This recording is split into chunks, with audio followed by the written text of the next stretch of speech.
It looks quiet, but the Colle-Zukertort is a sleeping lion. Most players chase sharp openings and memorize tactics, but the Colle-Zukertort is quiet and it values structures over tricks. And then it strikes. Let me show you. This is Edgard Colle, and he was a Belgian chess master who popularized what is now known as the Colle system in the 1920s. Colle's method emphasized strong central control through moves like d4, knight f3, e3, and bishop to d3. And he achieved impressive victories with this seemingly modest setup. You have the knight here on a great square, the pawns are formed in a triangle, quite solid, and the bishop can move in between these pawns, and it's a pretty good system. And then this guy, Johann Zukertort, a renowned 19th century chess master, said no. His contribution to this system was the queenside fianchetto with moves like b3 and bishop b2. And this introduced a dynamic, long-range pressure along diagonals, significantly enriching Colle's original strategic concept. And so this is the Colle-Zukertort system, and you will play these moves as a system pretty much against any opening, so remember this setup for your next game. And over the decades, this blend of Colle's solidity and Zukertort's flexibility established the Colle-Zukertort as a trusted opening among club players, amateurs, and even grandmasters. And as you can see, players like Carlsen, Kramnik, and Yusupov have used this opening, and Magnus Carlsen used it against Sergei Karyakin in Game 8 of the 2016 World Championship. And overall, if you're looking for strategic simplicity, solid structure, smooth piece development, and flexible plans, you need to try this opening. So let's go through it in more detail. What does each piece do? Alright, so what do the pieces do? Well, we're going to start with this pawn, and usually what this pawn does is it actually goes here to protect this square from a couple of pieces. So you can imagine a knight being here, and if the knight goes here, you kind of have to go back and back. Okay, well, everyone loses a tempo, but a lot of times it's nice if you have time to play this move to take away this square from the knight, because this is one of your key bishops here. And another purpose of playing this move is a lot of times they get some kind of battery with the queen and the bishop, and you don't want them to play something like this eventually if your knight goes out, because they will be trading your good bishop away, which does a great job of solidifying the center. So a lot of times if you can play this move here with the A pawn. The B pawn, the only thing the B pawn is doing is allowing a fianchetto with the bishop, and that brings us right to the bishop. Is the only move you're going to do with the bishop is to fianchetto it. The C pawn, a lot of times it stays back, but a lot of times you push c4. It just depends when you want to do it, but you always have this plan and general theme of going c4 to sort of undermine the center and the queenside pawns. The D pawn is your first opening move. It will go d4, otherwise it's not going to be called the Colle-Zukertort system. The E pawn will stay on e3, letting the bishop out to its main square and supporting the D pawn here. And these three pawns generally stay the same, although a lot of times knight goes here and you play f4. That is a very, very common move after you've castled. Let's say you go here to reinforce the knight with this pawn, and you can get the rook also here, and that's one of the ideas. And generally these pawns stay together, but you can play g4 to pawn store them, but just be wary that you are weakening your king a lot. The A rook oftentimes comes alive on the c file because, as I said, c4 will be a move that you eventually will probably play, and the file will open up. So it's a very smart idea to put your rook on the c file if you can, because you will get control over this file. So this knight here, 99% of the time in a Colle-Zukertort system, unless the opponent plays something like this, it goes to e5. That is the central move, and you play f4 to reinforce it. That is what you're going to do 99% of the time. And if he takes it, it doesn't matter. You got this beautiful center. The f-file is open. You can get your other knight in, and you have this potential energy in the position, and it's pretty good. This f-rook here has a couple of ideas. One, it mainly goes here sometimes to maybe push or just support this e5 pawn. It really depends. But the thing I like doing with it is once the knight goes to e5 and f4, then you start bringing the rook in here and try to go here. Obviously now you can't do that because of the pawn, but many times the opponent plays this and he can't get the rook. And then you have a lot of attacking chances. You can bring the queen in, and you're going to see in a lot of your games that you can get this beautiful attack going, and sometimes there even is a sacrifice on the king's side. Alright, so that's what happens with every piece, generally speaking, in the Colle-Zukertort system. Alright, and now I'm going to go through some games, about 9 games, rapid fire games.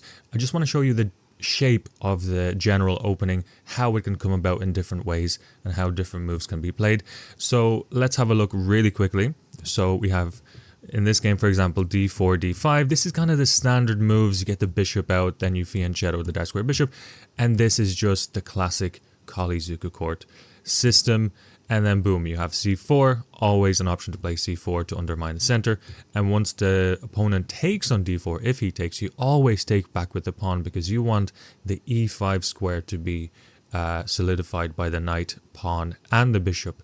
So the opponent decides to get the long bishop. You put your rook on the e file, because as you can see, it's opened up. That's one of the moves that's usually played by a rook. Okay, he develops his knight, gets the knight on e5, and then the rook on the open file. And as you can see, kind of all the general moves were played in the opening, just in different ways.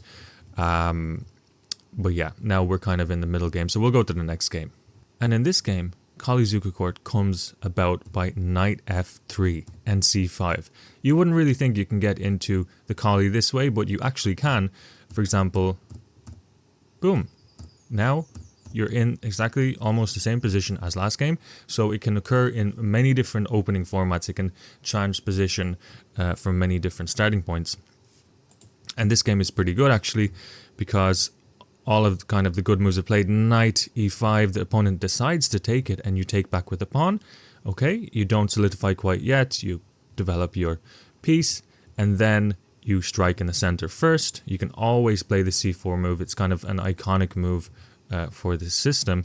And then you play f4. You can play f4 straight away, but as you can see, you're solidifying the center. You have a great grip over the dark squares, and your light square bishop is quite good. And there's a little bit of tension in the center by the c4 pawn. And in general, it's you could see how it comes about in different ways.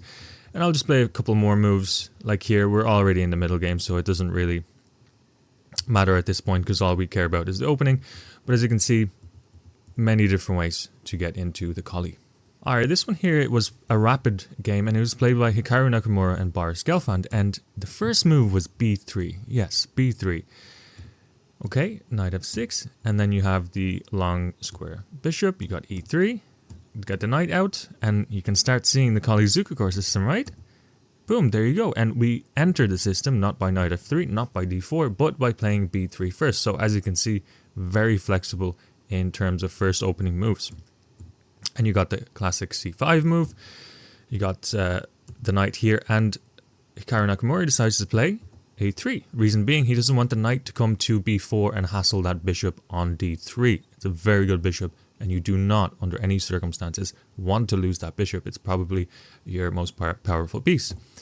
Alright, so very commonly the opponent gets the long diagonal with his light square bishop, because there's nothing else to do.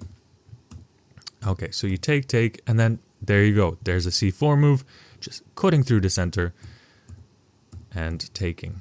And you can see there's pressure added by the queen and bishop battery. You got the rook on the d file, just reorienting some pieces, and we've entered the middle game. But you can see it came about in a very interesting way. And now this one here is played by Carlsen and Geary actually, and it starts by d4. These are some of the classic moves again, and this one actually starts with a Colle system. So the Colle can actually turn into a Colle-Zukertort. The Colle system is this, if you remember at the start of the video. But he castles and everything like that, gets the knight out, and then he plays b3. So this is kind of like a fusion between the Colle and Colle-Zukertort, right? You got the bishop out here, you got the queen out here, and then he plays c4. And you can imagine how you didn't even need to be in the Colle in the first place. You could have just played the Colle-Zukertort. So it kind of did a weird transformation there in the position. And so again, if the opponent takes the pawn, you take back with the pawn. You do not take back with the bishop or the knight. You're allowing him to go e5 at that stage. And as you can see, the classic knight e5 move by Carlsen. And here you can see, as I said in the start of the video, that the black pieces can get a queen and bishop battery and try to trade off that dark square bishop. And it's in black's interest to do so because it is a very strong piece. And Carlsen decides to trade it off and then play that iconic f4 move, solidifying the knight in the center. And the reason is nothing really can oppose that knight except that knight, right? So, okay, he gets in here, and now we're kind of in the middle game, which we're not interested in at the moment. It's an opening series. So it got him a pretty good position, don't you think? All right, this one here is played in 1998. It's a rapid game by Lobron and Viktor Korchnoi. So it begins with d4. You got the classic moves, and you've got the Colle-Zukertort. So you by now know all these things, and very, very often, as I said, the black bishop goes on b7 to get that long diagonal. All right, so he plays g6, one of the most frustrating moves for the Colle-Zukertort, right? And then he develops the knight, develops queen. Very often, as you saw in the last game, the Carlsen game, the queen goes on e2 sometimes. The rook decides to go on the d file, and there you go. The knight goes into e5, and what's going to happen? Boom, f4. Always, always, always solidify the knight with f4. It gives you some attacking opportunities. You get some space on the queen side, trade things off, trade the knight off, trade everything off, and it's pretty good position here, and we're gonna leave it at that. But as you can see, you can get some nice dynamic positions starting from the Colle-Zukertort. Alright, so this one's played by Rubinstein in 1908. That is 110 years ago. And it starts with d4. These are some of the classic moves, Colle-Zukertort, and we are now in the Colle-Zukertort. And again, black's going to get the light square bishop on the long diagonal. Very, very common. Okay, develop the knight, castle. Again, last 3 games, queen e2 has been played. Very common. You don't know what to do? Play queen e2. Connect the rooks.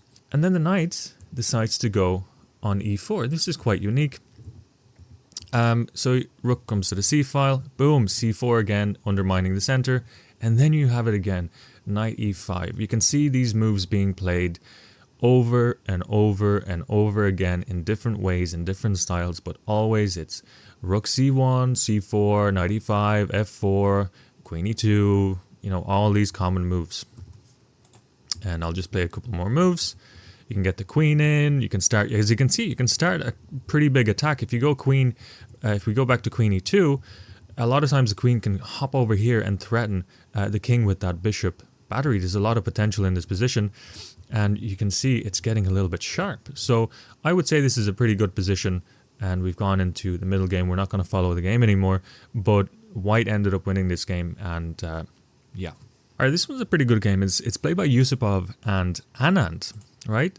So starts off regular. You got the classic, well, you don't have the classic Zukertort. He doesn't play b3, bishop b2 quite yet. He kind of does a premature e5, or knight e5, sorry, and then f4. So you can actually play around a little bit. You don't have to play b3, bishop b2 straight away. If you want to kind of swerve off course and do things, you can play these moves early if you want to. And if your opponent doesn't know how to fight them back, then it's going to be a little bit of trouble. All right. So, and then he plays b3, gets the knight out, and then bishop e2. So it kind of transposes into various things. Like you can play these things in different orders if you want. If you don't want to put the bishop on b2 straight away, then you can go with the knight e5 idea and f4 idea straight away. So the queen comes out closer to the king side. As you can see, it's coming through. Get the knight in, and there's a lot of potential energy in this position, as you probably want to be white in this position. Like this just looks pretty bad, although it's pretty equal. But yeah, so we've gone into a middle game here, but you can see you don't have to play exactly the same moves all the time. Alright, and we're actually going to finish off this rapid fire covering of the opening by Johann Zukertort versus Blackburn, played in 1883. Zukertort himself, so he plays d4. What do you know? The Zukertort, all the common moves. Boom, there you go. Common. Get the knight out. Takes, always take back with the pawn, and then black goes for the long bishop diagonal. You got the c4 idea here going in the center. This is a pretty unique move, but anyways, he goes rook e1, gets the open file, rook c1, gets also the semi-open file, knight e5, and then he pushes.